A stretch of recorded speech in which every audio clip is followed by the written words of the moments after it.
Bonjour à tous et bienvenue sur ce nouvel épisode de Savoir en deux podcasts. Je suis aujourd'hui accompagné de Maxime, comme à chaque épisode d'ailleurs. Yes! Comment vas-tu, Guillaume? Eh ben écoute, j'ai pu me mettre un petit peu d'eau sur le front juste avant cet épisode, histoire de ne pas bâiller. Ceux qui n'ont pas la ref, allez la chercher, elle est dans un épisode précédent. Mais enfin, il est que 16h, Guillaume. Ah, il est 16h, tu sais que là, dans une partie du monde, il est probablement minuit. Oui, c'est vrai. Et moi, je me rappelle une fois en CP, je me suis couché, il était au moins minuit. Ceux qui Bon, ont c'est la pour ref. la ref. On est rassemblés aujourd'hui justement pour parler, pas du tout des CP, mais non, des AC, qui sont les animaux de compagnie. Et oui, par opposition aux AD, les animaux de domestiques. Ils ne sont pas la même chose, attention. Les animaux de domestique, c'est ça? Les animaux domestiques. Qui est domestique? Ah, bonne question. Effectivement, donc c'est pas la même chose. Justement, on en a parlé assez rapidement. On en a pas parlé, je crois, dans l'épisode Non. 1, mais c'est plus sur les recherches en elles-mêmes. Ouais. Ce qui nous amène du coup très rapidement sur la définition finalement de ce que sont Bien sûr, je suis parti sur la définition, mais pour les auditeurs qui sont comme on pourrait dire des habitués, ils savaient très bien où j'allais les emmener. Bien sûr. Donc la différence entre animaux de compagnie et animaux domestiques, Maxime, d'après Dis-moi. toi, qu'est-ce que c'est? Mais moi, je sais. Tu sais? Merde. Non, je sais pas. Non, dis-moi. Ok, très bien. Donc, les animaux de compagnie, c'est, comme on pourrait l'entendre, animaux de compagnie. Une compagnie, c'est très proche de nous. Donc, ça va être chiens, chats, même des poissons, des reptiles et autres. À l'inverse, les animaux domestiques ne sont pas forcément des animaux de compagnie. Yes. Parce que animaux domestiques, ça veut juste dire qu'on les a domestiqués, qu'on les a en élevage ou qu'on les a, voilà, on a réussi à leur donner des directives et maintenant ils sont entre guillemets sous notre contrôle. Alors en fait, là, il y a une notion d'élevage en fait, principalement, où quand on parle d'animaux domestiques, on parle de l'espèce en elle-même. C'est des espèces qui ont évolué à force qu'on les ait justement domestiquées, on les a élevées, etc. Et que ça a créé en fait finalement une espèce qui est forgée, on va dire, par ce qu'on leur a imposé, parce que l'humain leur a imposé. Ouais. Et c'est pas tout de suite encore la même chose que un animal apprivoisé. Parce qu'on peut avoir des animaux domestiques, par exemple un chameau, le Ouais. savais-tu, est considéré comme un animal domestique, Ok. et pour autant c'est pas un animal apprivoisé. Enfin, ils sont pas tous apprivoisés, tu vas pas, Ok. tu vois. Et donc c'est parce que on a fait par exemple des accouplements entre diverses espèces de chameaux, etc., Ouais. pour obtenir le chameau qui a les bosses de la bonne forme, de la bonne hauteur, etc., pour qu'on puisse les monter. Ok. Que voilà, donc les chevaux sont des animaux domestiques, les chats, les chiens, etc. Donc pas mal d'animaux sont des animaux domestiques, notamment, c'est pour ça qu'on a beaucoup de différences entre les lapins par exemple d'élevage Et les ferme, lièvres par qui exemple. sont pas nécessairement des animaux domestiques, Ouais. et les lapins qu'on va avoir comme un lapin nain ou ce genre de choses, qui pour le coup est vraiment un animal domestique qui a été formé par le fait qu'on qu'on les Ouais, accouple par tout le de temps, l'élevage intensif, juste un pour qu'ils soient croisement beaux, de. etc. Voilà, Ouais, les bien sûr. croisements et tout ça. Ok, Donc, très c'est bien. une des notions différentes. Ouais. Ouais, bah c'est ça, c'est exactement ce que j'ai trouvé aussi. Et donc, en fait, finalement, un animal domestique peut être sauvage, un animal sauvage peut être apprivoisé, etc. Et c'est là où il faut arriver à faire la distinction entre Ouais, bien sûr. ce dont on parle. Et nous, on parle bien spécifiquement des animaux de compagnie. Ouais. Donc, ce sont des animaux généralement domestiques, mais pas tous, on verra après. Majoritairement domestiques et ensuite des animaux sauvages qui vont être apprivoisés. Ça veut pas dire nécessairement qu'ils sont dressés et qu'ils obéissent aux ordres. Hein, je pense pas que ton lézard t'obéisse si tu l'éduques. Repousse. Majoritairement, voilà, c'est ça. Mais ouais, exactement. Sachant qu'un animal domestique, il va pas vivre dans ta maison. Ça aussi, c'est important. L'animal de compagnie, il va vivre dans ta maison. Ouais. Et l'animal domestique, lui, non. Tout bêtement, je vais te prendre un exemple. Un cheval, on pourrait dire que c'est un animal de compagnie parce qu'il y a des personnes qui passent énormément de temps avec eux, mais c'est simplement un animal domestique. Ouais. Parce qu'il vit pas dans la maison avec son propriétaire. À l'inverse, une petite chèvre, par exemple, j'ai trouvé ça m'a quand même fait rire et je me suis souvenu que j'avais vu pas mal de vidéos sur les réseaux justement avec des chèvres naines. Les petites piquettes, elles sont vraiment trop mignonnes. Ouais, vraiment, à l'inverse. Alors, autant elles sont très mignonnes, mais on sait pas trop comment elles ont été conçues et c'est très probablement la partie négative de l'iceberg. Un peu comme le maïs, c'est des OGM. C'est un peu ça. Mais du coup, une chèvre, ça va être un animal domestique, mais ça peut aussi être un animal de compagnie, parce qu'il y a des chèvres qui sont à l'intérieur, des petites chèvres naines. Voilà, c'était la petite. T'aimerais bien avoir une petite chèvre chez toi comme ça? Bah, moi, je suis allergique à beaucoup de choses, donc oui, j'aimerais bien, pas forcément une chèvre, peut-être plus, Un cochon. on le verra dans les explications sur les animaux de compagnie, mais il y a quand même des gros points positifs à avoir Ok. des animaux de compagnie. Ça Ouais. t'a aidé à faire ton choix et à te convaincre de prendre un animal, c'est ça? Franchement, en fait, tu vois, on en parlait sur la partie ville-campagne, comme quoi il y avait des périodes de la vie où c'était mieux Ouais. d'être à tel ou à tel endroit, enfin mieux d'après nous. Oui. Et ben, je pense que pour les animaux de compagnie, c'est la même chose. Ouais, c'est vrai, je suis d'accord. Bah, en fait, c'est aussi ça, c'est que, comme on le dit toujours, il faut s'écouter, et s'écouter, ça revient aussi à écouter sa propre situation. Et il y a des situations qui se prêtent Ouais. ou non à aller vivre en campagne, des situations qui se prêtent ou non à avoir des animaux de compagnie. Et il y a des recommandations aussi d'avoir des animaux à certaines périodes et à certains moments de notre vie aussi. Intéressant, ça, Ouais, tu vois, moi j'ai ouais, pas ouais. trouvé, j'ai vu les recommandations générales et les bienfaits généraux d'avoir des animaux de compagnie, mais pas nécessairement cette périodicité de recommandation d'en avoir plus à un moment qu'à un autre. Ouais, bah après Intéressant. c'est en fonction de ce qu'on traverse, en fonction de l'âge de certaines personnes. Enfin, Ok, on le verra un petit peu plus loin. Donc, pour revenir sur la différence animaux de compagnie, animaux domestiques. Il y a pas mal dans les animaux de compagnie, je sais pas si tu t'es renseigné un peu là-dessus, mais il y a des nouveaux animaux de compagnie. les fameux NAC. Ouais, les fameux NAC, effectivement, dans lesquels du coup on n'en a pas encore discuté, on est parti sur chat, chien, poisson, mais on va trouver les rongeurs, les reptiles et les Ouais, oiseaux. Donc en soi, c'est des animaux qu'on n'avait pas forcément il y a 50 ans, 100 ans de ça, c'est en vrai. compagnie, ou alors c'était très rare et c'était en fonction de ton niveau social, tu vois, genre à l'époque Moyen-Âge, Renaissance, les gens avaient certains types d'animaux de compagnie, mais parce Un qu'ils avaient tigre.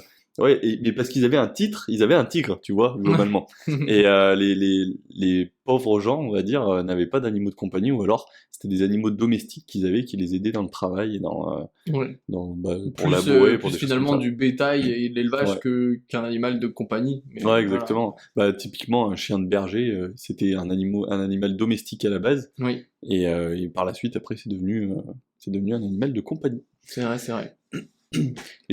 Est-ce que je peux commencer par un petit fun fact? Allez, Alors, c'est plus un fact qu'un fun fact, mais ok. est-ce que tu sais quel est le tout premier animal de compagnie et depuis quand ça date? Non, non, je sais pas. Attends, laisse-moi deviner. Si j'essaie de remonter loin. Non, en fait, je sais pas. C'est Non. dur la Parce qu'en fait, ouais, chronologie, c'est hein. ça. Au niveau chronologie, en fait, tu pourrais aller super loin. Moi, en fait, quand j'y réfléchis, je me dis qu'on pourrait très bien avoir un homme de Cro-Magnon qui s'est dit, vas-y, la petite souris là qui se balade, je vais la garder avec moi et je vais jouer avec, tu vois. C'est Et du coup, c'est vrai. non, j'en sais rien. Mais du coup, ça, on peut pas le savoir, c'est difficile à prouver. Ouais, en plus. Eh ben, ça date d'il y a 30 000 ans, donc oui, ça date quand même il y a un petit moment. Ah oui, En fait, quand j'ai lu ça, je me suis dit, putain, nous, il y a 2000 ans, les gens étaient en claquettes et en slip avec juste un drap sur eux, et nous, maintenant, on a des voitures et on va dans l'espace, tu vois, oui. pour revenir sur les Donc voyages 30 spatiaux. 000 ans plus tôt. Ouais. Enfin, 28, du coup, si tu devines. Ouais. Et en fait, ouais, il y a 30 000 ans, à partir de maintenant, le tout premier animal qui a été apprivoisé, donc pas forcément de compagnie, mais déjà domestiqué, c'était le loup. Le loup. Ouais, et en Ok. fait, le loup, petit à petit, est passé de sauvage à domestique, apprivoisé, et est devenu, en fait, ce qu'on connaît maintenant du chien. Donc les chiens sont les descendants des loups. Intéressant, Voilà. intéressant. Donc quand t'es un chien et que t'aurais pu être un loup, bah ça fait chier quand même. Genre de base, t'aurais pu être sauvage, être imposant, etc. Et t'es né dans un corps de chihuahua, tu vois. C'est quand même dommage. C'est clair. Et ce qui serait intéressant, c'est de voir si ce qu'on appelait un loup à cette époque-là est l'équivalent du loup aujourd'hui ou plus l'équivalent du chien d'aujourd'hui, tu vois. Savoir si vraiment on parle d'un loup ou d'un chien, parce que finalement, ce qui serait intéressant de se dire, c'est que le premier animal de compagnie, ce serait un loup, et aujourd'hui, on se rend compte que les loups sont les animaux, entre guillemets, les moins di- stables en termes de dressage, etc., pour en faire des animaux de compagnie. Donc ça voudrait dire que vraiment, ils sont arrivés et ils ont mis leur doigt sur un animal en disant ça va être mon animal de compagnie, et ils ont pris le seul qui peut pas être dressé, que tu peux pas vraiment garder en captivité sans trop de danger et tout ça, tu vois. Bah, peut-être qu'au début c'était très dangereux, mais que petit à petit, l'animal en lui-même, génération en génération, s'est adapté à l'humain et a commencé à devenir Ouais, attaché à lui, etc. Et en fait, ça se trouve, là, la fidélité et l'attachement que les chiens ils ont aux humains, ça date d'il y a genre 27 700 ans, où un jour il y a un des loups qui était devenu chien qui s'est dit putain les humains c'est pas trop des connards en fait ça va, et en fait je vais me mettre à bien les aimer et que ça descende ça tu vois de toute cette hiérarchie. C'est la théorie de l'évolution un petit Ouais, peu. c'est fou en vrai, moi je trouve ça fou. Est-ce que tu savais qu'il y avait beaucoup de gens qui réfutaient cette théorie de l'évolution? Non, je savais Un pas. peu comme les platistes. Il y a beaucoup de gens qui sont contre cette Mais théorie la de Terre est l'évolution. plate, Maxime. Ah, pardon. Ah, ça pourrait peut-être être un sujet d'épisode, les différents, comme tu dis, les différents mythes, Ouais. les platistes. Les complots, les mythes et les légendes, complots, et ouais, ouais, c'est non, vrai. c'est sûr. Ok, donc ouais, ça c'était Ok, un petit, intéressant un quand petit même. fun Enfin, fact. 30 000 ans, ça veut dire que. Ça date quand même, hein. Ça veut dire finalement les animaux ont fait partie de notre vie depuis plus ou moins toujours. Tu vois. Ouais, bah depuis qu'on a, je pense, suffisamment un cerveau pour comprendre qui on est et ce qu'on doit faire sur Terre, quoi, Hmm, peut-être. intéressant. Est-ce que tu as des informations, toi, sur peut-être, je sais pas, les nouveaux animaux de compagnie, sur la différence entre les deux, peut-être des choses que j'aurais pas encore dit? Alors pas spécialement. Avant qu'on parle, je vais faire un petit aparté rapide sur tout ce qui est, parce que tu mentionnais les NAC. Et pour finir, on va dire la boucle de tous les animaux dont on va pouvoir peut-être traiter dans ce podcast, on va parler des animaux de compagnie exotiques. Ok. Donc notamment, on peut retrouver tout ce qui est des animaux comme les serpents, les cacatoès, les araignées, ou Ouf. beaucoup d'autres choses de ce type-là. Et ce qu'il faut savoir, c'est que les réglementations, comme tu le dis, ont beaucoup changé. Mhm. Maintenant, il y a pas mal d'espèces qu'on est en mesure de posséder avec des certifications, des autorisations ministérielles, etc. Donc il faut prouver qu'on a les connaissances déjà nécessaires pour obtenir, enfin pour garder ces animaux-là, Mhm. qui vont être bien traités. Il faut justifier d'avoir la bonne infrastructure et tout ça. Parce que c'est important déjà à la base sur le côté éthique du bien-être de l'animal. Bien sûr. Et ensuite, il y a après encore toute autre sorte et forme de contrôle, que ce soit sur des tests, des maladies que peuvent véhiculer les animaux, etc. À savoir que aujourd'hui, il y a un grand marché énorme de contrebande et de commerce d'animaux qui sont totalement illégaux à la possession, etc., à la captivité, on va dire, au niveau d'un particulier, pas captivité professionnelle. Mais c'est des espèces protégées, c'est quoi? C'est Eh ben, on peut avoir, justement, il y a plusieurs catégories. Il y a les espèces protégées, où celles-là, elles sont, théoriquement, on n'est même pas censé avoir le droit d'aller les cueillir approcher, sur sur leur lieu de vie habituel. Donc, on parle pas en plus de les exporter ailleurs. Ouais, bien sûr. À partir du moment où tu les exportes ailleurs et que tu dois testifier de leur origine, tu devras, entre guillemets, soit mentir et dire que c'était de l'élevage, soit avouer que tu l'as pris sur son lieu de vie et d'espace protégé. Dans ce cas-là, en fait, t'es dans tous les cas dans l'illégalité, donc c'est quelque chose qui est souvent. Et puis après, il y a des espèces qui sont considérées comme dangereuses, etc. Donc là, il y a pas mal de contrôle là-dessus. Ok. Et fun fact, Ok. troisième catégorie, parce que du coup le fun fact va découler de cette troisième catégorie. Troisième catégorie des espèces, c'est des espèces qui sont pas nécessairement dangereuses en soi, mais le fait de les importer dans un pays ou dans un autre peuvent créer pas mal de problématiques, notamment d'invasion. Donc on pourrait le voir avec les moustiques, etc., qui l'espèce en elle-même n'est pas absolument dangereuse, mais le fait qu'il y en ait des millions, et voire enfin, des milliards, fait que ils peuvent piquer n'importe qui, n'importe quoi, donc transporter des maladies, et donc véhiculer ces maladies ailleurs. Et puis après, d'autres typologies d'animaux qui sont pas nécessairement dangereux, mais qui, comme on les envoie à un autre endroit, vont se reproduire, vont avoir beaucoup plus de proies et moins de prédateurs, détruire un écosystème, parce que du coup, ils vont buter toutes leurs proies et il n'y en aura plus. Ouais. Donc tu vas créer de nouvelles espèces en voie de disparition, et après, ça peut vraiment perturber tout un écosystème local. Et le fun fact, c'est que il y a de ça déjà un paquet d'années, j'ai même plus la date. Il y a eu pas mal de vagues justement comment ça s'appelle, de trafic illégal d'animaux. Et en Floride, il y a une période où c'était vraiment la mode d'avoir des serpents, notamment des pythons birmans, Ok. Birmanie du coup. Et ce qui s'est passé, c'est qu'il y a eu plusieurs foyers quand on disposait, et en fait, il y en a eu quelques-uns qui ont réussi à s'échapper. On va dire que c'est le cycle un peu normal. Quand t'as un animal de compagnie, il y a toujours un moment où peut-être il finit par s'échapper, le chien qui saute par-dessus la barrière, machin. Et là, en l'occurrence, c'était des serpents.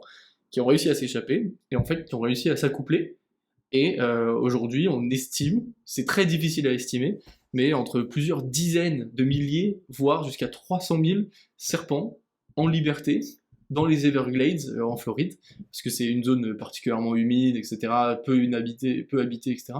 Et du coup, ils ont presque pas de prédateurs, énormément de proies, que ce soit des rongeurs, de lapins et tout ça. Oh, les pauvres. Et du coup, ils se sont reproduits en pâle. Vraiment, c'est une invasion de fous, à tel point qu'en 2017, ils ont créé un nouveau job en Floride. Ils ont dit, bah voilà, maintenant, si vous avez les compétences nécessaires, vous pouvez être chasseur de serpents. Vous êtes payé 17 dollars de l'heure. Vous allez buter des serpents.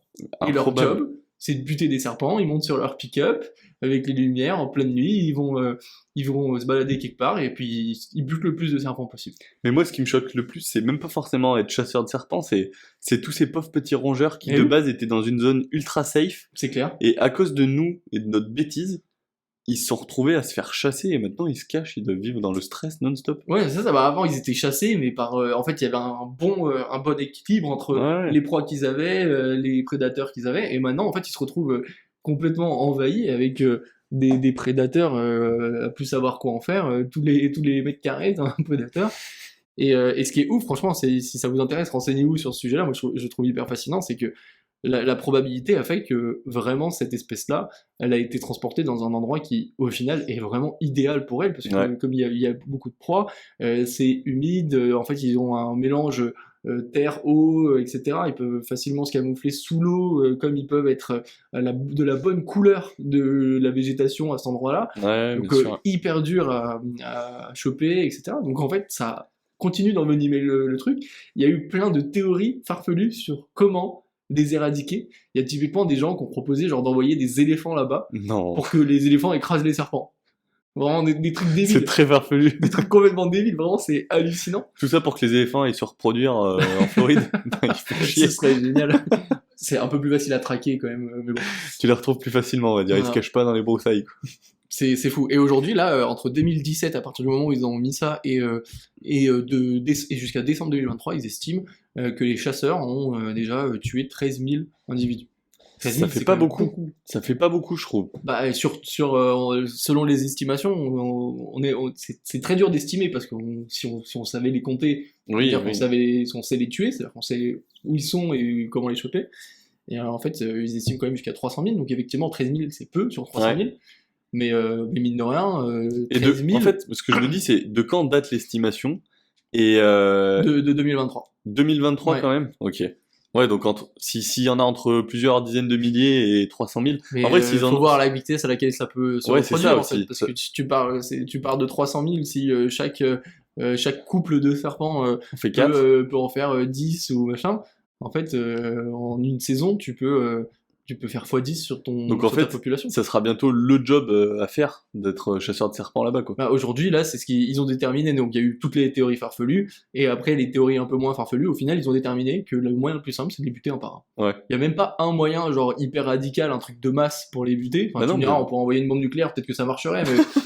Est-ce que c'est le but? Je sais pas. Voir, voilà, mais... Le but, c'est aussi que les pauvres petits rongeurs qui se cachent, ils meurent pas non plus, bah quoi. oui, en fait, ça sert à rien de détruire tout l'écosystème. On veut juste se débarrasser d'une espèce, quoi. Putain, c'est compliqué.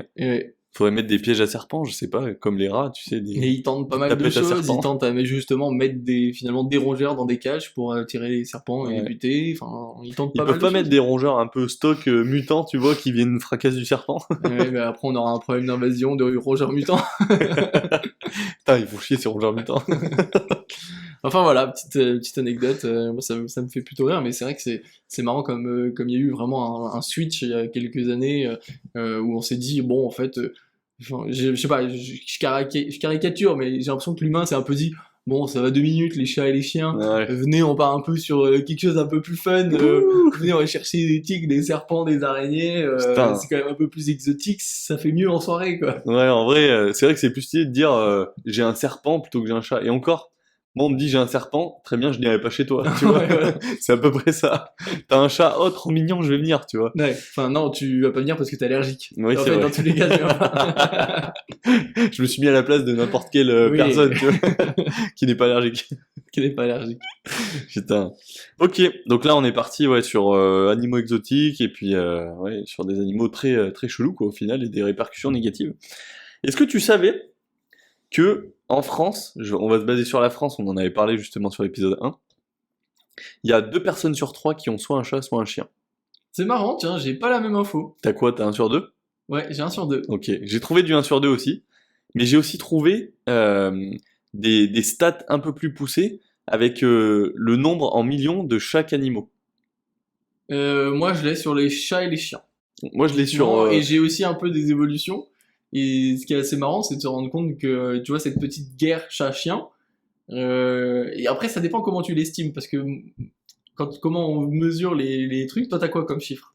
Bah, moi, ce qui va te surprendre, c'est que c'est ni le chat ni le chien, le premier animal le plus présent dans les foyers. Ok, Et de très loin devant. très loin devant. Ouais.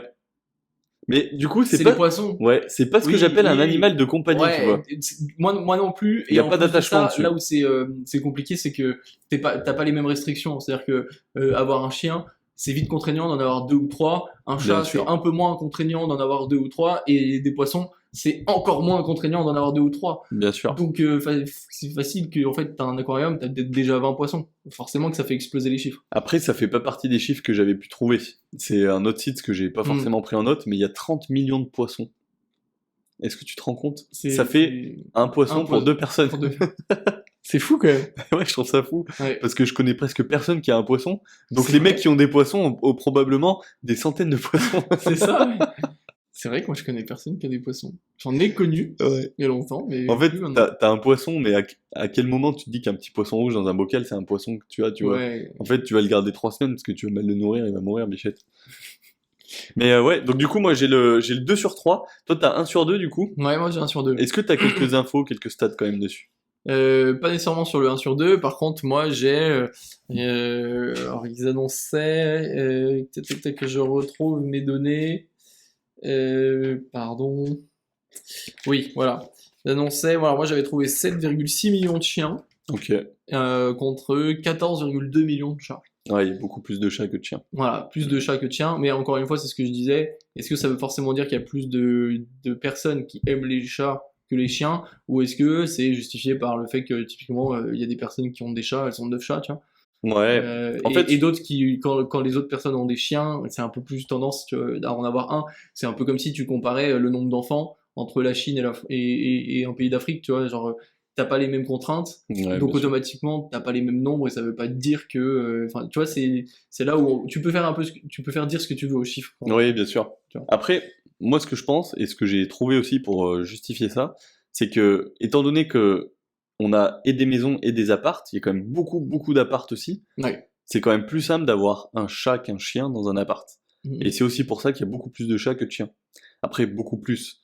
Est-ce que les chiffres sont bons? Je sais pas. Moi, c'est pas ce que j'ai trouvé, pas autant de différence. On était plus sur du 10 millions pour les chats et du 8 millions pour les chiens, sur ce Ok. que j'ai pu trouver. Alors après, Et justement, sur quoi ils se basent, c'est toujours pareil, mais on peut pas, voilà, on peut pas toujours savoir. c'est ça, moi j'ai justement observé, alors du coup ça va peut-être dépendre de quand est-ce que repose tes données, moi sur les infos que j'ai trouvées, que justement il y a 5-6 ans, il y avait plus de chiens, c'est-à-dire qu'on était pas à 7 millions, on était plus sur les 9-10 millions, et qu'il y avait moins de chats, on était plus sur 10 millions au lieu de 12, donc ça retombe sur tes chiffres, Ouais, bien sûr. et qu'en fait il y a eu un moment où qu'est-ce qui a fait ça? Peut-être l'arrivée du Covid, C'est le que Covid, les gens se sont enfermés chez eux, donc avaient besoin de compagnie pour Ouais. les personnes qui étaient seules, et allaient pas forcément prendre un chien quand t'es enfermé chez toi et que t'as pas le droit de sortir. Alors que, bon, ça te donnait ton excuse justement pour aller te promener. Avec ton attestation Et et... donc du coup, peut-être que c'est ça qui a fait qu'il y a eu moins de chiens et Ouais. une augmentation des chats, à l'inverse. Bah, c'est exactement ça qui a fait. En fait, moi, ce que j'ai pu trouver, alors, je me suis basé sur une étude canadienne, parce que j'ai pas pu trouver autre chose. Est-ce que j'ai pris des notes là-dessus? Je sais pas. Mais globalement, il y a eu une énorme augmentation du nombre de chats. Ouais, augmentation du nombre de chats pendant le Covid, parce que les familles étaient très stressées.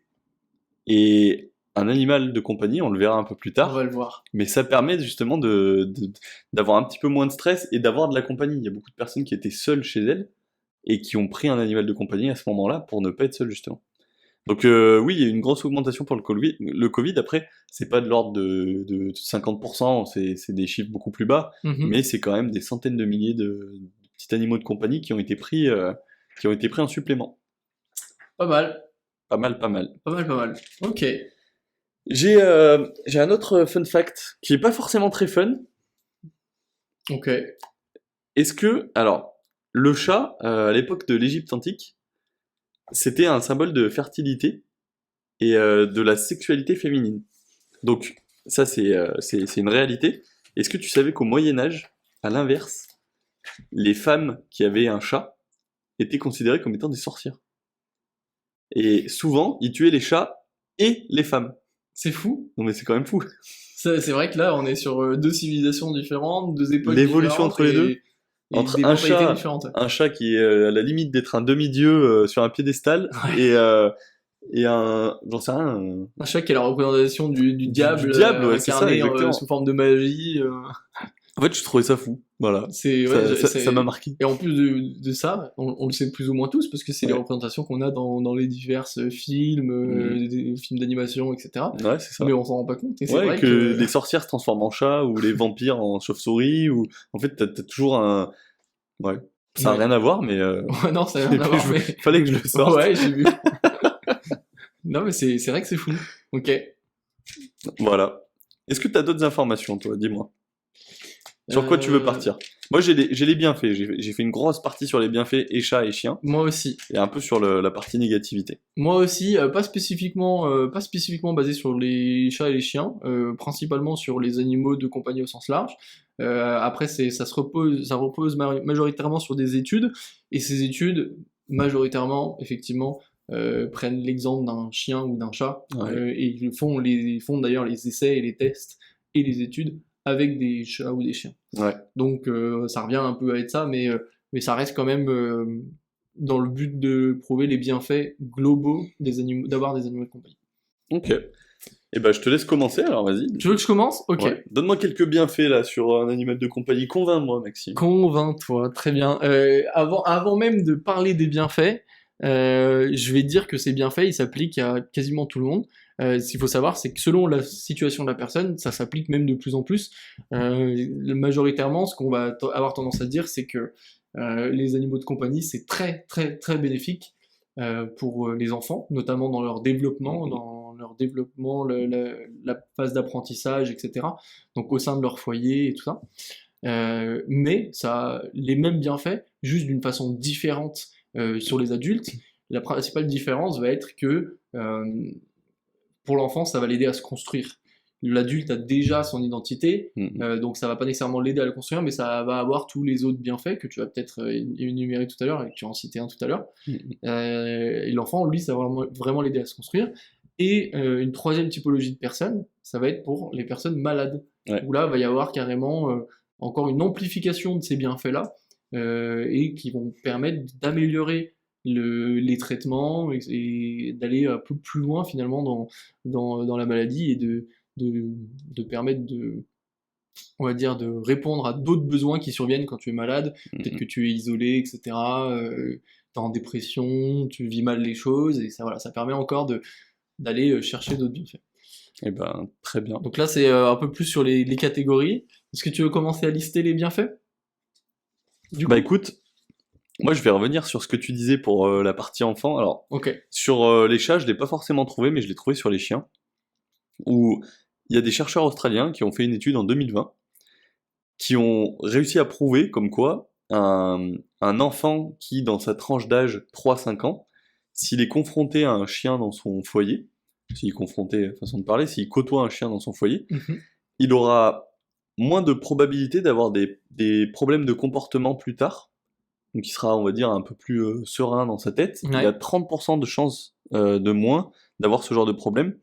Il aura aussi 40% de chances de moins d'avoir des problèmes de relations sociales. En fait, le fait d'arriver à... Parce que t'as pas de jugement avec un chien, il va pas te juger dans quoi que tu dises et dans quoi que tu fasses. Donc, tu auras beaucoup plus de facilité de parler avec lui, de lui dire ce que tu fais, etc. Et du coup, ça te donnera aussi la capacité d'avoir de la facilité aussi avec les humains, Ouais. même s'il y a un peu plus de jugement. Globalement, tu seras plus à l'aise avec les humains si tu as eu un animal de compagnie quand tu étais jeune. Ouais, c'est ça. En fait, d'un point de vue intrapersonnel, Mm. le fait que l'enfant soit en présence d'un chien, ça va avoir tendance justement à augmenter son sens des responsabilités, parce qu'il faut s'occuper du chien, etc. Ça va lui permettre d'avoir un sentiment d'utilité, justement, en l'accompagnant, en accompagnant l'animal en question, que ce soit pour un chien ou d'autres. Les effets sont juste pas dans les mêmes proportions, mais c'est quand même des effets qui existent.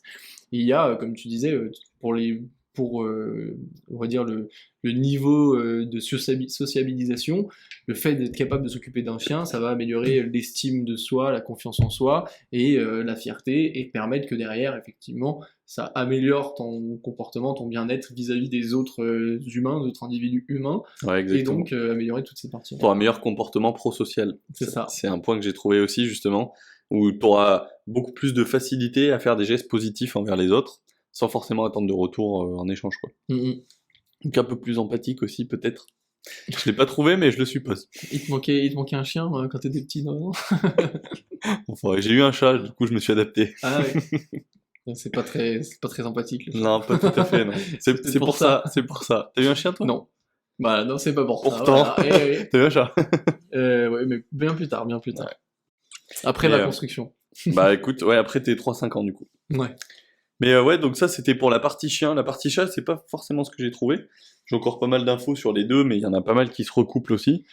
Par exemple, avoir un chat ou un chien, du coup, ça permet de se déstresser. Ok. Donc forcément, alors pas pas pour les mêmes raisons entre les deux. Pour le chien, globalement, ça va être quand tu rentres du boulot, quand tu rentres de l'école, quand tu rentres d'un week-end ou autre, t'as ton chien qui est là. Au moment où tu rentres, il va te sauter dessus, il va te faire la fête, etc. Et en fait, cette action-là te rend heureux, ça te donne un peu ça fait baisser ton anxiété, ça te donne du bonheur, quoi. C'est une Ça forme t'apporte du d'attention, bonheur. ouais. Exactement. Et à l'inverse, du coup, le chat, c'est pas parce qu'il te saute dessus, loin de là, mais c'est au moment où il ronronne. Quand un chat ronronne, en fait, ça émet des ondes qui sont extrêmement basses, en fait. C'est des fréquences très basses, et c'est des vibrations qui sont apaisantes. C'est génial, je savais pas. Et ben, je savais pas non plus, mais en même temps, ça peut paraître logique, en C'est fait. totalement logique, ouais, quand tu À dis chaque ça. fois que t'as un chat qui ronronne, t'es très content de faire Ouais. ronronner le chat, tu vois. C'est clair, bien sûr. Et en fait, du coup, j'ai trouvé ça fou. Ça fonctionne comme la musique. Ok. C'est le même fonctionnement que la musique. Donc, par exemple, j'en sais rien, du jazz ou de la musique classique qui pourrait te détendre un petit peu, tu vois, un saxophone, enfin, c'est le même fonctionnement. Et ça te permet d'avoir une meilleure production de sérotonine. Du coup, l'hormone du bonheur. Donc, tu Ok. es plus heureux. C'est fou. Grâce au ronronnement du chat. En même temps, ça peut paraître logique. Enfin, pour l'avoir vécu quand j'étais plus jeune, quand t'as ton chat qui vient se frotter à toi et qui ronronne, ça te rend super heureux, Bien sûr, tu vois. c'est hyper genre, attendrissant. entre un chat qui te regarde de loin un peu de travers et Tu as envie de te démonter, là, de Il te venir regarde et comme te ça, là. griffer, clac. et tu vois, à l'inverse, t'as ton chat qui vient se frotter à toi, forcément ça te rend plus heureux. Mais du coup, maintenant, on a l'explication de pourquoi. Ok, et ouais, impressionnant. Bah, moi, ce que j'ai trouvé est vraiment dans le même sens, c'est-à-dire que le fait d'avoir des animaux, donc pour les enfants et les études se recoupent, il y a une partie vraiment pour les enfants et une partie pour les enfants malades même. On explique que la présence d'animaux, ça va, comme tu dis, réduire le stress, l'anxiété, etc. Ça va aussi réduire les douleurs, la nausée, la pression artérielle et la fréquence cardiaque. Mhm. Donc c'est quand même dire à quel point ça a un impact au final biologique sur l'enfant. Bah, Et ça peut aller même encore plus loin, c'est-à-dire que ça peut aller même jusqu'à ton appétit, ça peut augmenter ton appétit, forcer à faire de l'exercice physique, à améliorer ton endurance, ta coordination parce que tu joues avec un animal ou quoi, les sens tactiles et encore plein de choses. Enfin, c'est impressionnant. Moi, tu sais que du coup, je suis tombé sur une phrase par rapport à ça, c'est que c'est souvent comparé à un médicament mais sans les effets secondaires. C'est vrai, ouais. Et j'ai trouvé cette phrase sympa et en fait c'est réel, hein. Tu te sens mieux et les effets secondaires ça va être quoi? De te faire griffer si tu le fais un peu trop, tu l'embêtes un peu trop, tu vois. Ouais. Mais en vrai, un animal de compagnie, ouais, ça ça apporte beaucoup de bienfaits, pour très peu de négatifs au final. Ouais, c'est clair. Et nous, justement, là, c'est ce qu'ils expliquent, c'est vraiment, il y a une sorte de complémentarité où ça permet justement au traitement de mieux fonctionner.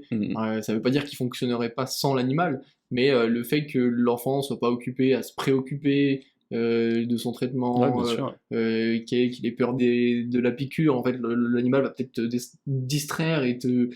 Enfin voilà, pendant que tu te fais Ouais. piquer, donc du coup, l'enfant va mieux vivre les choses et va lui permettre d'aller plus loin finalement dans son rétablissement et d'aller plus vite aussi. Ouais, il va mettre ta perception des choses ailleurs en fait. Ouais. Tu vas être plus focus sur bah, le regarder lui, jouer avec lui, ou même être en train de repenser à t'étais en train de jouer avec lui il y a 10 minutes, tu viens prendre ton médicament, hop, tu repars jouer en fait. Tu Ouais, vois, c'est ça. c'est comme si t'avais pas pris de médicament au passage, tu vois. Mais ouais, effectivement. C'est impressionnant. Donc j'ai trouvé ça quand même assez sympa. Et sachant que du coup, on va repartir sur les études. C'est rare que j'en cite, mais je suis tombé sur quelques trucs sympas. C'est vrai que c'est généralement moi qui pars un peu en mode étude. Moi j'aime bien, si vous connaissez Google Scholar, pour moi c'est vraiment une bonne chose. Ça permet d'avoir Google, Ouais. mais l'outil de recherche va automatiquement vous diriger sur des études scientifiques, des articles de presse universitaire ou je ne sais quoi. Et c'est vrai que ça permet d'aller chercher de l'information entre guillemets directement officielle, qui n'est pas traitée par les articles. Ouais. Qui déjà d'une font beaucoup de vulgarisation et en plus après se copient les uns les autres Ouais. en faisant du En paraphrase reformulant et ça finit par et plus tu te vouloir rien retrouves dire. à avoir des informations qui sont erronées, L'inverse. voire mensongères, voire Le mec, il a pas compris que plus c'était moins. c'est ça. Donc vas-y, tu nous emmenais sur ton étude. Ouais, justement, donc il y a des chercheurs japonais. Je suis tombé 2 fois sur des chercheurs japonais. Ok. En 2017, ils ont fait une étude justement sur le pouvoir enfin, pour nous déstresser que le chat peut avoir. Et en fait, il semblerait, donc t'en parlais, ça réduit la pression artérielle et sanguine. Et ça, c'est le fait de le caresser en fait. Ok. Le fait de le caresser, ça va t'apaiser. Alors peut-être que la peau, enfin la peau, pas la peau, mais les poils sont très doux. Peut-être qu'il y a plein d'autres facteurs. effets qui font que ça amène là. Mais il y a aussi une amélioration de l'humeur. Ok. Donc quand t'as un chat, logiquement, s'il fait pas de bêtises, T'es plus t'es de heureux. meilleure humeur. Et même quand il fait des bêtises, il est à la fois genre Trop ça dépend, mignon. il est trop mignon. Du côté de bonne humeur, tu vois, ça dépend quel type de Ouais. bêtises. Mais ouais, donc du coup, j'ai trouvé ça quand même assez sympa. Et c'est vrai que pendant mes recherches, je me suis dit, putain, ça serait peut-être cool d'avoir un chat, tu vois. Ou Donc un c'est chien. cette étude-là qui t'a fait flancher où tu t'es dit, tiens, finalement, ouais, si je veux être un peu plus heureux. Et ben, il y a quand même beaucoup de points positifs. Ouais, c'est On clair. n'a pas encore abordé les points négatifs. En soi, les points négatifs, c'est plus des appréciations qu'on peut avoir nous en Ouais. fonction de nos styles de vie. Donc il n'y a pas de vérité absolue sur les points négatifs d'avoir un animal, Mm. à part que bah, si tu es obligé de rentrer le soir pour le nourrir ou des choses comme ça. Ouais, bien sûr. Mais ça, en fait, tu t'y engages quand tu prends un animal et c'est normal de le faire. À l'inverse, des points positifs, il y en a plein et ils sont prouvés, tu vois. C'est ça qui est Ça fou. fonctionne vraiment. Ouais. Est-ce que toi, t'en as d'autres un peu J'ai encore une dernière typologie de bienfaits, où là Ouais. on est sur de l'interactionnel, sur en fait la capacité, donc encore là c'est encore l'étude sur les enfants, et c'est encore une fois quelque chose qui s'applique aussi aux adultes. C'est le fait d'être en contact avec les animaux, ça va permettre d'aider à l'individu à mieux communiquer, à mieux verbaliser les choses, parce que le fait de devoir communiquer avec un animal, bah, tu dois être un peu plus expressif, donc tu dois apprendre à montrer par exemple ton mécontentement à ton animal, montrer que tu es content de lui, enfin Mhm. l'inverse, tu vois, et tout ça, le fait de te forcer à communiquer, que ce soit par le langage corporel, les expressions faciales ou Les émotions. l'intonation, les émotions, tout ça, Mhm. va te rendre meilleur en communication après avec les autres individus et tout ça.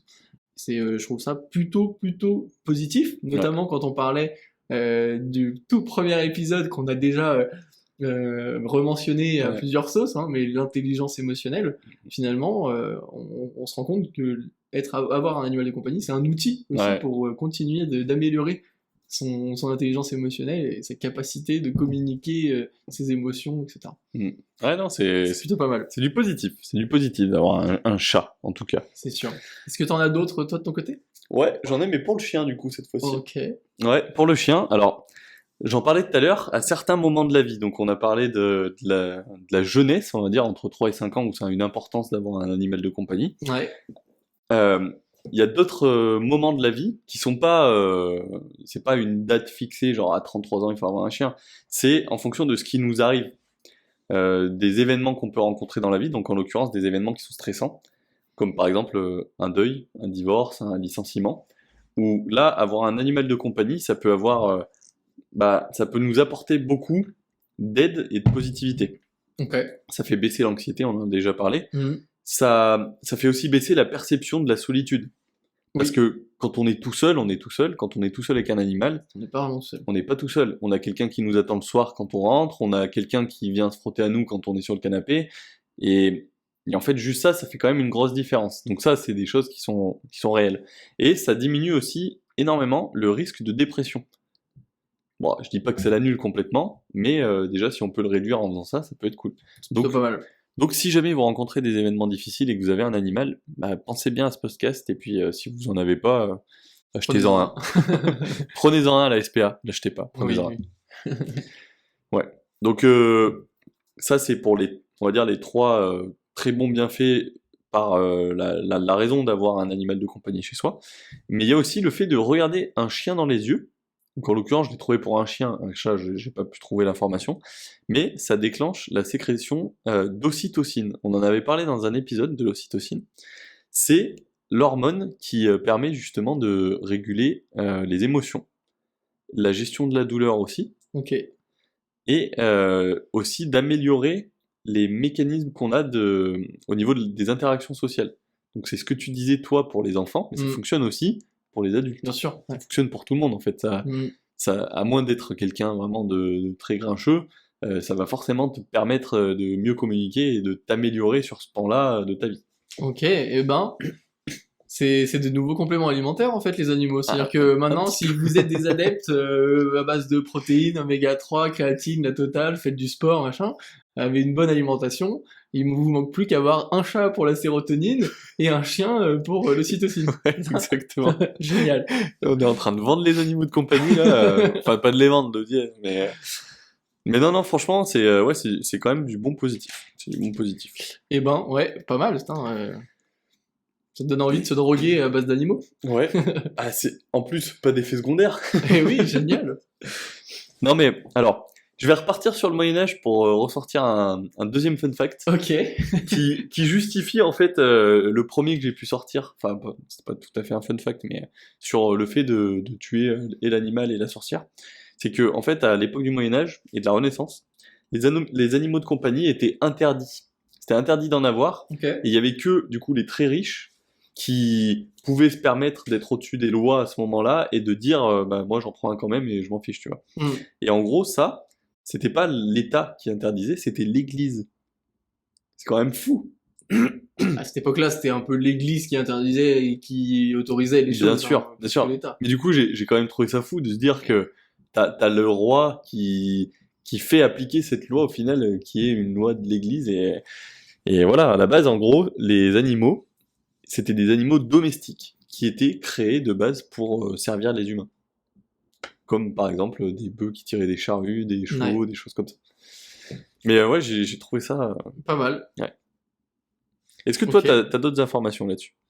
Non, pas nécessairement, mais je pense que tu as commencé à tendre une perche quand tu mentionnais le fait d'adopter à la SPA plutôt que d'acheter.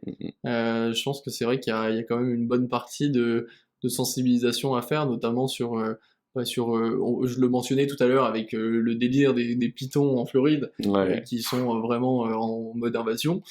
Faut pas oublier que les animaux domestiques, même les entre guillemets bons animaux domestiques, on en fait une utilisation, on en a une tellement grosse demande dans nos pays que y a du surélevage, etc. Et qu'on se retrouve aussi dans des situations où on a beaucoup trop d'animaux par rapport aux besoins des habitants, comme tu le disais, où effectivement on a deux tiers des foyers qui ont un animal, et pourtant il y a encore des animaux dans les refuges, dans les SPA, etc. C'est significatif, ça veut quand même dire que même s'il n'y a pas toute la population qui a des animaux, on a quand même plus d'animaux que ce qu'il en faudrait en fait pour répondre à nos besoins. Bah, dis-toi que sur 100 000 animaux qui sont déposés dans des refuges pour animaux, des SPA et autres, il n'y en a que 50 000 qui ressortent. C'est fou. C'est abusé en fait de Qui se dire ressortent que par la porte de devant, tu veux dire? oui, pas les deux pieds. Non, non, non, non. Non, il y en a que 50 000 qui sont réadoptés Ouais. derrière. Ça veut dire que à chaque fois que vous en posez un, il y en a, au final, enfin vous en posez deux, il y en a Il un y en a un qui sort quoi. ouais. C'est Il y en a un qui restera là-bas voilà. jusqu'à la fin de sa vie et qui mourra dans la SPA. Enfin, Mm. c'est pas terrible, quoi. Et quand on voit que du coup t'as de l'élevage intensif dans souvent des conditions qui sont pas du tout agréables, juste parce que, bah, on en parlait dans l'épisode 1, on veut avoir un animal qui est beau, on veut avoir un animal qui est parfait, on n'en veut pas un qui boite, etc. En fait, un animal ça reste un être humain et ça fait de la peine en fait de se Ouais. dire qu'on préfère, Alors, pas un bah, être humain, mais un être vivant, du coup. ouais, Mais bon, on c'est avait un tous être compris ce que tu vivant. voulais dire. Alors il y en a, ils communiquent presque avec nous, Ouais, hein, les pas loin. animaux, c'est des êtres humains. C'est des êtres vivants. Non mais c'est ça, mais en fait, c'est ce que je trouve fou, tu vois, ça, je me rendais pas forcément compte, et ça fait de la peine de se dire que, bah, il y a autant d'animaux qui sont abandonnés ou qui sont laissés comme ça au bord de la route, enfin, c'est... Surtout quand tu connais les raisons, parce qu'à la limite, si vraiment juste il y avait trop d'animaux sur Terre parce qu'ils se reproduisaient beaucoup et que du coup, bon, bah, à un moment donné, oui, tu les abandonnes et ils sont là, j'ai envie de te dire pourquoi pas, mais quand tu sais que le fait qu'ils soient trop nombreux, c'est uniquement de notre fait, parce qu'on fait de Ouais, l'élevage intensif, etc., tout simplement pour des raisons commerciales, parce que ouais, ça permet de... Enfin, c'est du business, hein. ouais, bien sûr. On va aller faire de l'élevage sur des marques qui sont très demandé pour faire monter les Des prix, races. sur des races, pardon, pas des marques, merci. C'est vraiment du business. Ouais, c'est vraiment du business, complètement. Sur des races qui sont très demandées pour les vendre plus cher et tout ça. C'est pour ça qu'on a généralement les chiens, je prends l'exemple des chiens, mais ça marche pour tout. Mm. Les chiens qui sont le plus prisés, où parfois tu dois payer 1000, 2000, voire 10 000 balles juste Mhm. pour avoir un chien, juste parce qu'il a été élevé. Et en fait, c'est ça qui rend le truc problématique. Oui, puis surtout que, d'après ce que j'ai pu trouver aussi, avec toute la reproduction forcée, la maltraitance qu'il peut y avoir dans les élevages, souvent, tu vas même avoir des croisements entre deux races qui sont pas du tout censées être Ouais.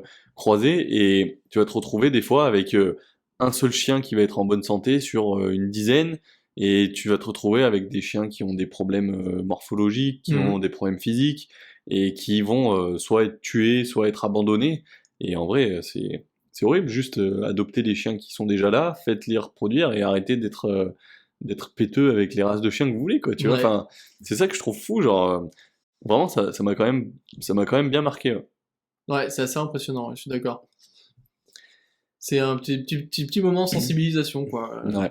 Et ce qui va nous amener sur la prochaine partie, c'est-à-dire sur le pourquoi prendre des chiens et pourquoi prendre des animaux et surtout le pourquoi ne pas en prendre, quels sont les inconvénients, on va dire, un peu des animaux de compagnie et qui peut du coup vous amener à prendre les bonnes décisions, faire le bon choix sur le fait d'adopter ou non, le fait d'acheter ou pas, etc. Ouais, bien sûr. Est-ce que toi, t'as des infos là-dessus, ou est-ce que c'est plus un échange libre que tu me proposes? J'ai quelques infos. Moi, j'ai une info particulièrement intéressante, mais que j'amènerai peut-être un peu plus tard. C'est ce que toi, t'as des infos de ton côté? Moi, j'ai pas d'informations là-dessus. J'ai plus sur le négatif, justement, bah, l'abandon, la reproduction, etc. Mais pas forcément sur pourquoi. Non. Ok. Bon, bah alors, je vais partir moi dans la direction que j'allais amener. Tu sais, sur la première partie, on avait justement ce débat enfin, on se posait un peu la question, tu vois, du côté un peu éthique d'avoir des animaux selon la situation dans laquelle tu te trouves, par exemple, d'avoir un gros chien en appartement. Hmm. Et ce qu'il faut savoir, c'est des informations qui sont données par la SPA. Ça m'a vraiment surpris. C'est que c'est un peu il y a un peu un raccourci qui est fait quand on dit justement un gros chien c'est pas fait pour être en appart. Et ben c'est pas totalement vrai. Ah, il y en a qui sont très Fun fact. fatigués C'est le fun fact. Ok. C'est pas totalement vrai. En fait, il faut aller plus loin dans la réflexion. En fait, ce qui est assez surprenant, je pense que c'est un peu aussi comme les humains hein, finalement, c'est que les besoins physiologiques de ces animaux-là, ils sont pas uniquement dépendants de leur espèce, leur race, etc., et de l'âge qu'ils ont et tout ça, mais dépendants finalement de leur personnalité. Ok. Et finalement, un gros chien peut avoir une personnalité à être plutôt flemmard, vouloir rester, et pas avoir besoin de sortir, etc. Comme ça. Tout comme un tout petit chien peut avoir une personnalité qui nécessite qu'il soit tout le temps en train de sortir, il court dans tous les sens et tout ça, et avoir besoin de le sortir. Donc finalement, si tu as par exemple t'as un appart et que tu te dis je veux prendre un chien, et bah finalement tu vas pas juste te dire ok ça c'est une espèce un peu grosse et donc je vais pas le prendre et ça c'est une petite espèce, parce que tu peux te retrouver à prendre un tout petit chihuahua Un petit vif. qui à l'inverse est un surexcité, a besoin de sortir Ouais. 6 fois par jour, alors que tu aurais pu prendre je sais pas un gros Doberman qui en fait bon il sort 1 fois par jour pour faire ses besoins et puis le reste du temps il reste sur sa panière et il est très Il content dort. comme ça, tu vois. Et en fait ça dépend de la personnalité. Ok, c'est incroyable. C'est fou. En fait, on n'y pense pas forcément sur Ah le oui. moment. On se dit, telle race, c'est tel chien, tu vois. On fait le raccourci en fait. Mais pas du tout, en fait. Ouais, t'as De la raison, même ça façon que paraît nous, en évident. tant qu'humains, on a peut-être, tu peux prendre plusieurs humains avec la même corpulence, on va dire on va dire la même morphologie entre guillemets, Ouais. tout qui est pareil. Alors, en fait, t'as des humains bah, qui sont surexcités, qui ont envie de tout le temps faire du sport à droite à gauche, aller sortir, tout ça. D'autres de dormir, d'autres... Dorment presque pas la nuit, Ouais. et d'autres, c'est des locs. Ouais, Je plaisante. mais de ouf. Je plaisante, pas de discrimination. Mais non, d'autres qui préfèrent justement rester chez eux, faire des trucs plutôt calmes, etc. Bah ouais. Non, mais du coup, en fait, ça tombe sous le sens au final. Ça démystifie le truc, je trouve, c'est pas mal. D'où l'intérêt, quand tu vas soit acheter, soit récupérer un chien, de passer du temps avec lui avant C'est de le ça. choisir, tu vois. Ouais, C'est que tu peux totalement voir un chien qui fait que dormir et tu vas te dire, putain, lui, il me correspond plus que celui qui fait que venir me sauter dessus dans tous les sens, tu vois. exactement. Et c'est là où, en fait, ils font un vrai travail sur la sensibilisation et l'importance de bien se poser les bonnes questions, savoir qu'est-ce qu'on attend réellement d'un chien. Est-ce qu'on veut un chien parce que on sait qu'on sort beaucoup et qu'on se dit ça pourrait être cool d'avoir un chien pour nous accompagner dans nos balades, ou est-ce qu'on veut un chien parce qu'au contraire on est plutôt du genre solitaire et on aimerait avoir un chien qui reste avec toi sur le canapé et qui te fait des caresses, tu vois, qui veut des caresses. Ouais, bien sûr. Et du coup, il faut aller se poser toutes ces questions-là pour aller finalement chercher la personnalité qui va mieux et non pas l'espèce qui va mieux. Mm. Et aussi adapter à la situation. Est-ce qu'on a un rythme de vie qui correspond aussi? Parce que tu peux avoir, toi, la même personnalité que le chien, avoir du coup des personnalités qui collent, mais pour autant ne pas avoir la situation qui s'y prête. Ouais, bien Tu vois, sûr. tu peux ne pas avoir le temps de sortir 5 ou 6 fois ton chien, alors que justement, tu es quelqu'un qui sort beaucoup, peut-être justement pour ça. C'est-à-dire que si tu sors beaucoup, tu as plein de choses à faire dans ta journée, il y a toutes les chances que tu n'aies pas le temps de faire sortir beaucoup le chien qui a la même personnalité que toi, Ouais, et bien qui du sûr. coup collerait le mieux avec toi. Donc, Ou alors, il faudrait que faut tu aller se l'emmènes poser les partout bonnes tout le questions. temps et c'est pas possible, quoi. Ouais, donc voilà, un gros disclaimer. Réfléchissez bien quand vous prenez des animaux, Ouais. posez-vous les bonnes questions. Mm. Ça veut pas dire qu'il faut pas le faire, ça veut juste dire qu'il faut prendre les bons. Ouais, allez les voir, passer du temps avec eux avant de soit les récupérer, soit les acheter. Et puis favoriser la SPA quand même plutôt que l'élevage. C'était un bon mot de la fin. Est-ce que tu as d'autres informations à donner? Non, tu vois, je checkais. Moi, par rapport à toutes les notes que j'ai prises, franchement, on a fait le tour. On a été plutôt complet. Encore une fois, je trouve qu'on s'est pas trop penché sur les mêmes sujets, à part peut-être sur la partie bienfaits. Mais au final, on n'a pas non plus. Parce qu'il y a quand encore même une fois, beaucoup de le bienfaits. même angle. Il y a beaucoup de Ouais. bienfaits. Mais du coup, moi j'ai une question qui me vient. C'est la question de la fin. Ok.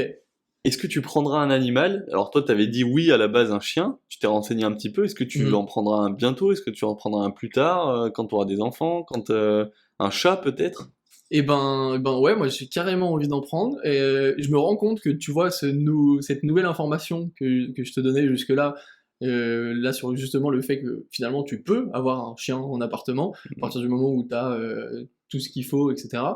Je me rends compte que après les recherches, je me suis même pas posé la question, ça m'a pas remis en question en me disant tiens finalement tu pourrais avoir un chien plutôt que prévu, Ouais. plutôt que d'attendre d'être en appartement ou quoi. Je me suis pas rechallengé là-dessus, peut-être qu'il faut que j'y réfléchisse. Mais peut-être pas, on verra. Voilà. Mais moi j'ai toujours la même envie d'avoir un chien. Les bienfaits qu'on a cités jusque-là Ouais. me paraissaient déjà évidents, même si je les avais pas verbalisés dans ma tête. Genre, bien sûr, quand je pense à un chien, je pense tout de suite bonheur. Rien que le fait d'y penser, limite, il y a de la sérotonine, tu vois, il y a tout ça. Du coup, t'aurais juste besoin d'y penser. T'aurais pas Ouais, besoin d'en c'est avoir. ça. Je vais juste imprimer une photo et je vais regarder le chien Ses dans yeux. ses yeux pour avoir l'ocytocine. Ouais, c'est des petits hacks. Voilà, c'est génial. Et toi, du coup, je te retourne la question. Bah, j'y ai réfléchi, ouais. Honnêtement, j'y ai réfléchi après les recherches et je me suis dit, un chat, pourquoi pas? Après, je suis allergique, mais il y a quand même pas mal de chats qui sont hypoallergéniques et qui pourraient permettre que je puisse en avoir un. Alors, un chien, pas forcément. Même si, franchement, les infos que j'ai pu trouver sur le fait que ça aide les enfants, que ça nous aide nous, etc., je pense que c'est justifié, je pense que c'est réel, et ça donne envie, Ouais. mais pour moi, il y a trop de contraintes au fait d'avoir un chien, le fait d'être obligé de rentrer, de le sortir, etc. Et malheureusement, même si je prends une personnalité qui correspond à mon style de vie, etc., rien ne me dit que pendant le temps où j'aurai le chien, mon style de vie va pas changer. Hmm. Rien ne me dit que cette personnalité-là, bah, elle va pas quand même m'obliger à devoir rentrer tous les jours. Juste le fait d'être obligé de rentrer tous les jours, de pas pouvoir partir du jour au lendemain, de pas avoir d'urgence et de pas pouvoir rentrer direct, bah, ça peut poser des problèmes à l'animal en lui-même, Hmm. et j'ai pas envie de faire subir ça à un animal, tu vois. Ouais, c'est sûr. Donc un chat, pourquoi pas, C'est une réflexion hypoallergénique c'est sûr, intelligente. mais pas un chien, pas pour le moment. Et ce que tu mentionnes là sur les chats hypoallergéniques, tu t'en sais plus là-dessus? Comment tu sais comment ça se passe? Parce que finalement, c'est quoi? C'est une espèce qui est hypoallergénique par rapport à une autre qui ne Ouais, le serait pas et tout? ouais, c'est Et exactement c'est quoi? ça. C'est une modification de l'homme? C'est par justement des croisements et tout ça? Ou est-ce que c'est naturel? Honnêtement, aucune idée, et d'ailleurs j'ai été très Je surpris. connaissais pas, je connaissais pas le. Ben, franchement, je sais pas si c'est l'homme qui a créé un chat comme ça, j'en ai aucune idée, mais par contre, ce que je sais, c'est que j'ai été ultra surpris une fois où je suis allé dans un logement, justement, où il y avait un chat, et c'était un chat avec des poils très longs. Je me suis Ok. dit, ouah, je vais douiller. Ouais. Très clairement, je suis parti là-dessus. Il y a peut-être une idée reçue d'ailleurs là-dessus. Peut-être que ça change rien, que les poils sont longs, les poils sont Vraiment. courts. Et ça veut vraiment, dire. j'ai été très surpris, c'est que j'aime beaucoup les animaux, je les caressais quand même, je me suis dit, c'est pas grave, je pleurerai plus tard. J'aurais les yeux tout rouges et qui piquent toute la journée, mais c'est pas grave. J'arriverai pas à respirer, mais c'est pas grave. Et en fait, je l'ai caressé, j'ai pas eu la peau qui grattait, j'ai pas eu les yeux rouges, j'ai pas eu de galère à respirer ou quoi que ce soit. Et du coup, je me suis dit, putain, c'est fou. J'ai cherché pas allergique chat, ou chat à qui on n'est pas allergique. Et en fait, ça m'a trouvé genre 2-3 races de chats auxquelles on n'est pas forcément allergique. Ok, c'est ouf. Et j'ai trouvé ça fou. Et en plus, le chat en question était extrêmement beau. Il avait pas une patte de travers. Je rigole. Non, mais peut-être qu'à la SPA, justement, il y en aurait des chats comme ça. Ouais. Et peut-être que potentiellement, c'est un chat que je pourrais avoir d'ici quelques mois, années, jours, semaines. Truc de ouf. Ok, mais c'est génial. C'est un bon résumé enfin une bonne conclusion à cet épisode, je veux dire, Ouais. qui nous montre encore une fois qu'on est capable d'apprendre des choses sur des trucs qu'on pourrait penser assez évidents. Je veux dire, on a tous les deux plus de 25 ans, on a vécu 25 ans sur Terre dans une société où les animaux sont quand même assez répandus, donc on Ouais. pourrait penser que ces choses-là, on est censé les savoir, on va dire, par essence. Mais on les sait en fait au fond de nous, mais on s'est jamais plongé dessus à se dire, Ouais, tiens, c'est parce que ça, tu vois. c'est vrai. En fait, on s'est jamais dit, je suis heureux parce que j'ai un animal. En fait, juste, on est heureux d'avoir un animal, tu vois. Ouais. Mais on Non. savait pas pourquoi. Mais on se rend compte aussi qu'il y a pas mal de raccourcis qui sont faits, pas mal Mhm. d'idées reçues qu'on peut avoir et qui sont pas nécessairement justes. Ouais. Donc c'est hyper intéressant là d'avoir corrigé tout ça, d'avoir appris et d'avoir potentiellement apporté des arguments à nos réflexions respectives sur le fait d'avoir un animal de compagnie. Et ben, en tout cas, c'était un très bon épisode. Voilà. J'ai été ravi de le partager avec toi. Et puis, De j'espère même. que vous avez été ravis de nous écouter, échanger sur les animaux, et que vous pourrez nous donner votre avis entre chat, chien et chèvre. Moi j'ai hâte de lire les commentaires et je sens qu'on va être capable de déterminer qui est veto ou qui ne l'est pas dans les commentaires. Possible, possible. Bon, Bon, on se dit à la semaine prochaine. c'était un très bon épisode. À la semaine prochaine.